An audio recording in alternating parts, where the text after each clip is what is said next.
Wakazi wa mji wa Masalani katika kaunti ndogo ya Ijara sasa wana kila sababu ya kutabasamu baada ya serikali kuzindua rasmi mradi wa maji wa Masalani ambao utasaidia kuondoa tatizo la upatikanaji wa maji safi na salama katika eneo hilo.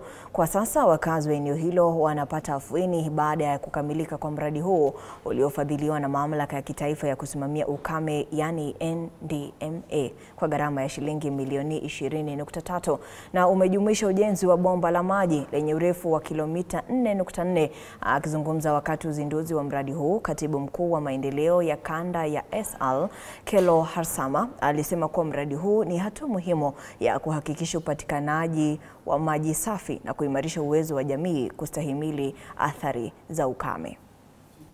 Dunia ya ukame, maji ni tatizo kubwa sana.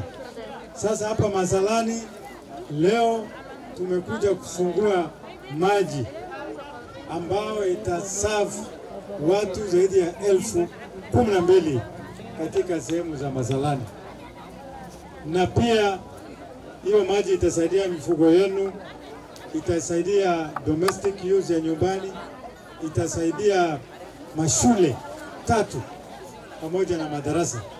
Kwa hivyo hiyo ni mafanikio kubwa sana. Sasa siku ya leo mimi na chairman na CEO ya NDMA, National Drought Management Authority, tumekubaliana tupeleke maji tena kwa hizo villages 3 wengine. Hawa mama, Bwana PS, hawa mama walikuwa na shida kubwa sana kwa sababu walikuwa wanatoka kutoka ile mahali tumeenda kuenda mpaka karibu na ile mahali ya water treatment plant kutafuta maji. Na leo niko na furaha, na hiyo yote imetendeka kwa ajili ya Mwenyezi Mungu, kwa ajili ya ofisi yako kama PS wa ASAL, kwa ajili ya ofisi ya NDMA na watu wa Ijara sub county, watu wa Ijara constituency, watu wa Masalani leo kuna furaha kubwa sana. Sisi hiyo yote imetendeka kwa kushirikiana na ofisi yangu na ofisi